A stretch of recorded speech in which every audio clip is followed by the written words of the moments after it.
你唔需要等到有勇氣先去開始，你要開始咗先會有勇氣。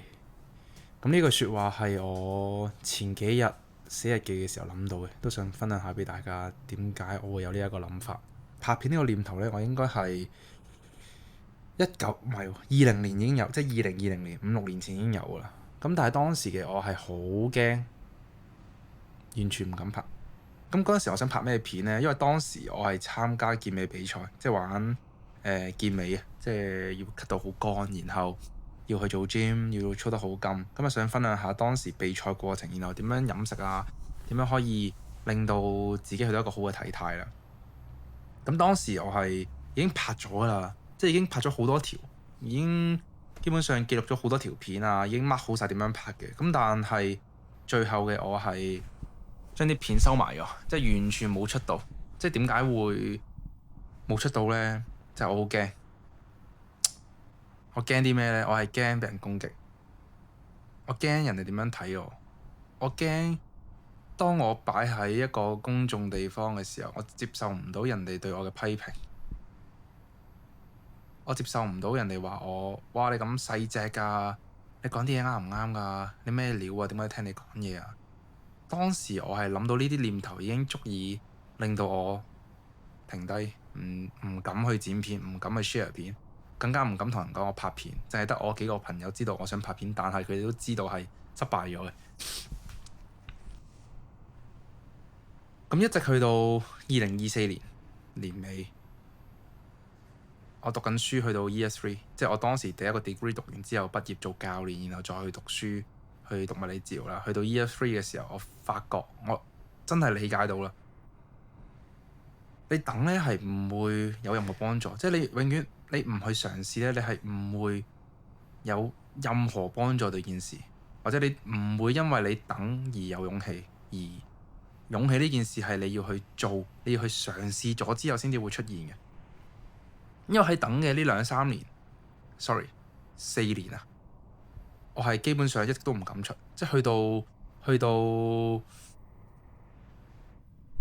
係啦24、25年嘅時候，我都仲係唔敢出片嘅，個感覺都係一樣嘅，都係好驚。咁但係我知道，如果我當時唔出，我 Year 4要出實習，即係去醫院去唔同診所實習咧，係好忙嘅。如果 Year 3我都唔出片嘅時候，其實基本上我 Year 4係冇可能出到片。而 Year 4如果唔出片嘅時候，我畢咗業之後更加難出片，因為我成為一個有牌照，即係有個物理治療牌嘅人，我講嘢更加要小心，我更加會有限制嘅時候，咁我更加講唔到嘢。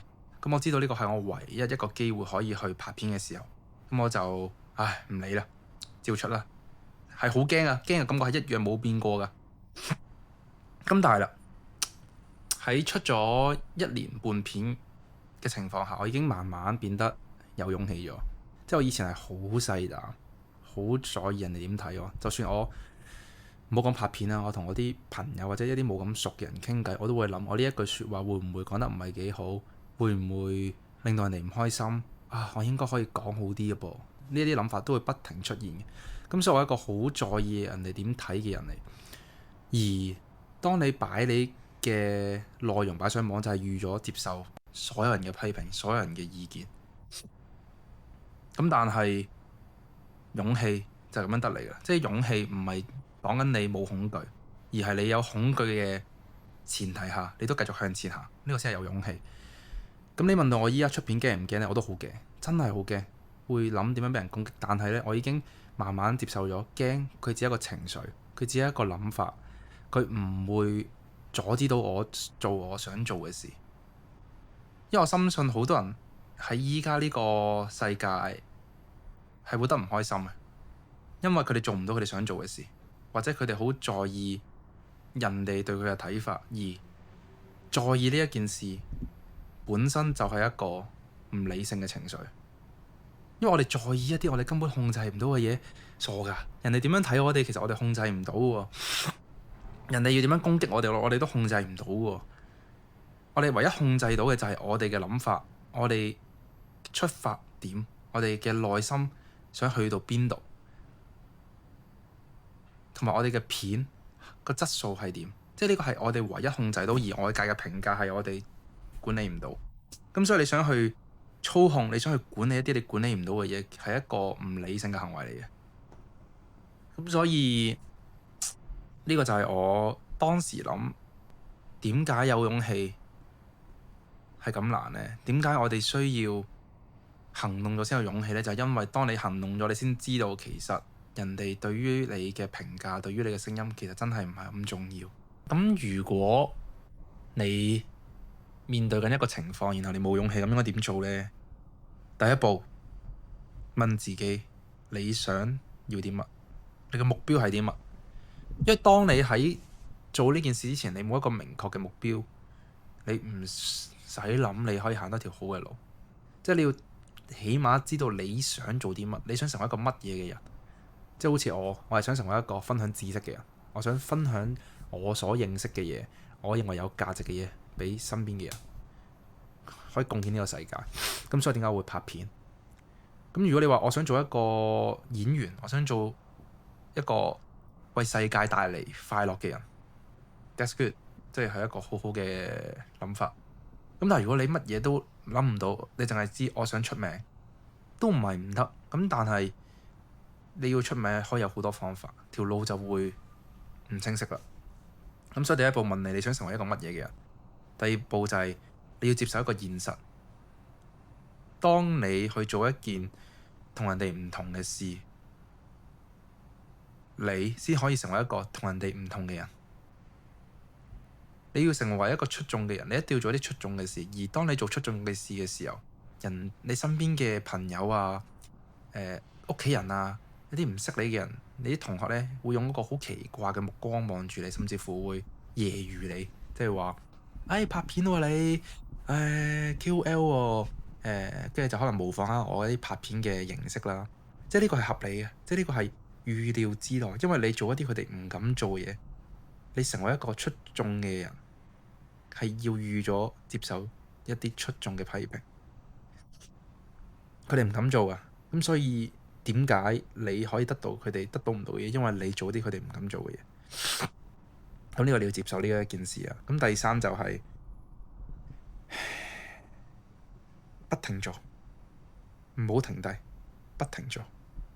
如果呢條片未拍到100次嘅時候，你唔需要去諗你嘅方向啱定錯，因為你純粹係你未練夠，你未練夠呢個技能。100呢係一個幾好嘅數字嚟嘅，即係100次係我覺得一個合理，然後雕琢到你技能嘅一個數字嚟嘅。如果你可以成功做到100次條片，即係你拍咗100次條片，你錄咗100集 podcast， 你剪咗100次，其實你會慢慢知道你想做啲乜。咁所以你要俾個 volume 去累積，你先至可以揾到你嘅方向。你一定要堅持落去，一定要堅持落去。好多人距離成功只係爭一步，即係佢行咗99步，佢只要行到一步就會可以去到成功。佢停咗，咁你停咗嘅時候，咁你就以為自己前面嘅努力嘥晒，但係你只要堅持行多嗰一步呢，唔同樣。咁所以喺香港呢個社會，你要追夢係好難，但係我希望阻止你嘅，從來都唔係別人嘅聲音，唔係你對別人意見嘅恐懼，而係你自己真係唔想做。如果你真係自己覺得我唔想做，有啲原因我係唔想做，that's good，可以。但係如果你係因為人哋對於你嘅批評、對於你嘅攻擊，然後你好在意人哋嘅諗法，而導致你唔去做你想做嘅事，我好肯定你80歲、90歲喺醫院張床度嘅時候，你會後悔自己點解當初咁在意人哋嘅諗法，唔去做你想做嘅事。因為可能當你去做你想做嘅事嘅時候，你先揾到你真正喺呢個世界嘅發光點，你先至可以真真正正咁活出你自己想要嘅人生，而唔係活喺人哋想你點樣活嘅人生。咁呢一個希望咁就可以幫到大家。